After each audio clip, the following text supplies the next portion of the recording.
तो आज हम 9वीं कक्षा के पहला पाठ जिस देश में गंगा बहती है, इस पाठ के बारे में, इस कविता पाठ के बारे में अब थोड़ा बहुत जानकारी आपको देना चाहता हूँ।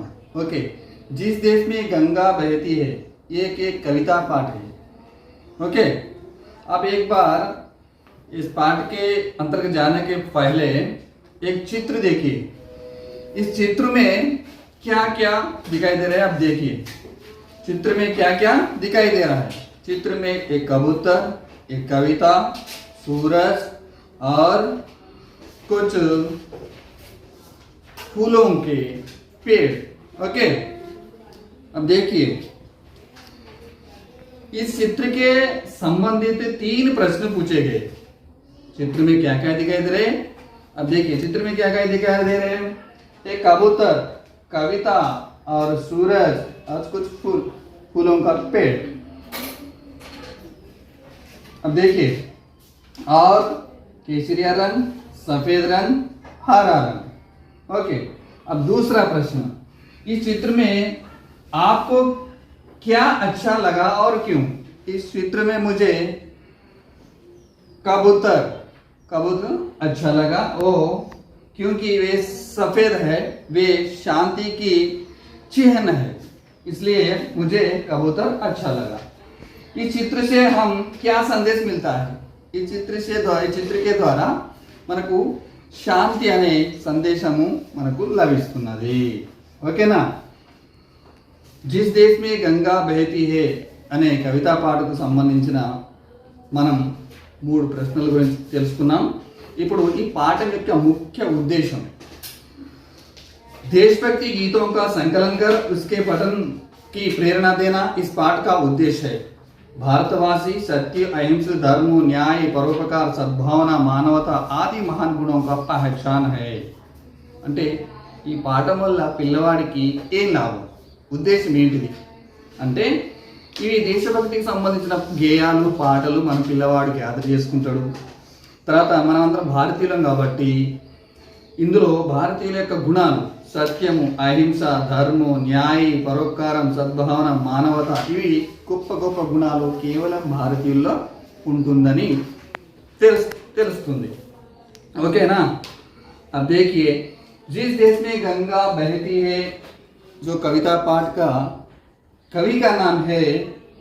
अब एक बार कवि बच्चे देखिए, शैलेंद्र कुमार। जिस देश में गंगा बहती है कविता पाठ का कवि का नाम क्या है? शैलेंद्र कुमार।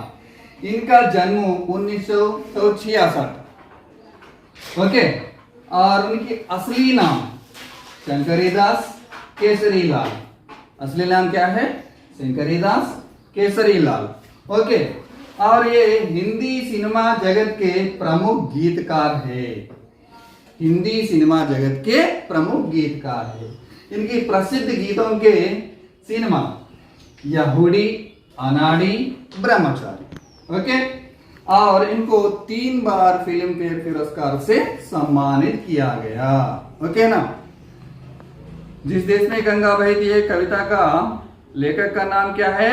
शैलेंद्र कुमार। ओके, अब देखिए पाठ के अंतर्गत, होठों पे सच्चाई रहती है, जहां दिल में सफाई रहती है, हम उस देश के वासी है जिस देश में गंगा बहती है।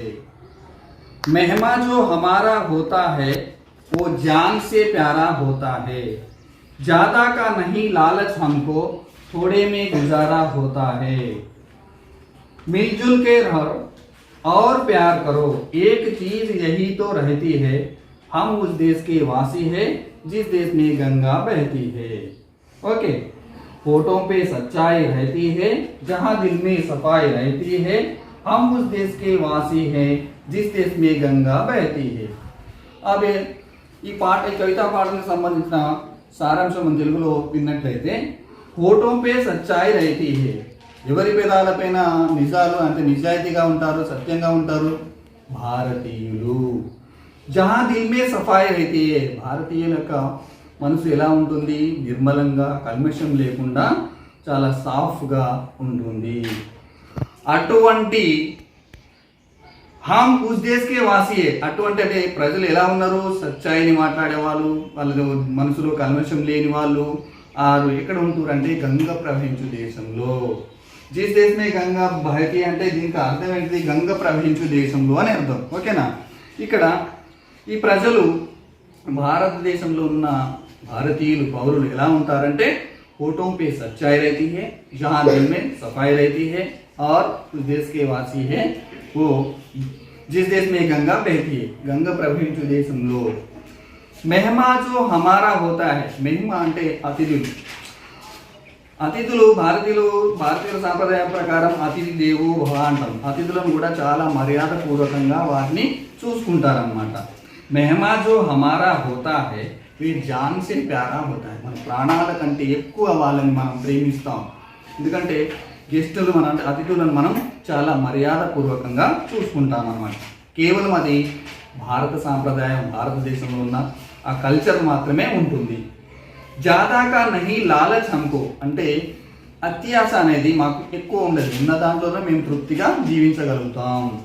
జాదాకా నహి లాలచ్ హమ్కో थोड़े में गुजारा होता है. ओके, मिलजुल के रहो और प्यार करो. एक चीज यही तो रहती है, हम उस देश के वासी है जिस देश में गंगा बहती है. అంటే కలిసి మెలిసి ఉంటారు. వారి దగ్గర ఉన్న ఒకే ఒక ఆయుధం ఏంటిది? భారతీయుల దగ్గర ప్రేమ ఆప్యాయతలు కురిపించడంలో మొదటి స్థానంలో ఉంటారు. అంటే ప్రేమతో వాళ్ళు అతిథి మర్యాదలను ఎవరినైనా వాళ్ళు జయించగల శక్తి భారతీయులకు మాత్రమే ఉంటుంది. మిల్జుల్ కే రహో ఔర్ ప్యార్ కరో. ఏక్ చీజ్ అంటే ఇక్కడ వస్తువు. ఆ వస్తువు ఏంటిది? ప్రేమ ఆప్యాయత. దానివల్లనే వాళ్ళు సుఖంగా సంతోషంగా గడుపుతారు. అంటే ఫర్ ఎగ్జాంపుల్ మనం చూడండి, ఓవరాల్గా ఈ కవితా పాటలో భారతీయులు ఎలా ఉంటారంటే ఎప్పటికీ సత్యవంతంగా, న్యాయంగా, న్యాయబద్ధంగా ఉంటారు. ఎప్పటికీ అబద్ధాలు ఆడరు, కల్మషం లేని వారు. అంటే వేరే వాళ్ళని కూడా చాలా అన్నదమ్ములే ప్రేమపూర్వక మర్యాదగా చూసుకుంటారు. చుట్టాలు వచ్చినా కానీ, అతిథులు వచ్చినా కానీ వాళ్ళని ప్రేమ ఆప్యాయతలు కురిపిస్తారు. అంటే అటువంటి గొప్ప సంస్కృతి, అటువంటి గొప్ప వాళ్ళు భారతీయులు అని. అందుకనే గంగ ప్రవహించు దేశంలో అని అంటున్నాం. అంటే గంగ ప్రవహించు దేశంలో ఉన్న భారతీయులందరూ మంచి నడవడి, మంచి కండక్ట్తో ఉన్నవారు అని అర్థం. ఓకేనా? తర్వాత మనం ఎప్పటికీ కలిసిమెలిసి ఉంటాం. అందుకనే భారతదేశాన్ని మనం ఏంటో భిన్నత్వంలో ఏకత్వం అంటాం. ఎన్నో కులాలు, ఎన్నో మతాల వారు ఉన్నప్పటికీ మనం అందరం భారతీయులం అనే భావనలు ఉంటాయి. అందరి సోదర భావం, అందరికీ సోదర భావంతో కలిసిమెలిసి ఉంటారన్నమాట. ఓకేనా? ఒకసారి చూడండి. होठों पे सच्चाई रहती है, जहाँ दिल में सफाई रहती है, हम उस देश के वासी हैं जिस देश में गंगा बहती है. मेहमा जो हमारा होता है वो जान से प्यारा होता है. ज़्यादा का नहीं लालच हमको, थोड़े में गुजारा होता है. मिलजुल के रहो और प्यार करो. एक चीज यही तो रहती, हम उस देश के वासी है जिस देश में गंगा बहती है. ఓకే, ఈ పాఠానికి సంబంధించిన కొన్ని కొత్త పదాలు, నయే శబ్ద చూడండి. హోట్, లిప్, सच्चाई, ट्रूथ, दिल, हार्ट, लालच, ग्रीड, धरती, एर्थ, सदियां, सेंचुरीज, पूरब, ईस्ट, दुनिया, वर्ल्ड.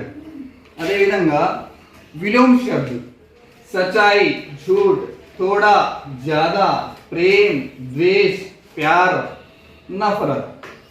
ఓకేనా?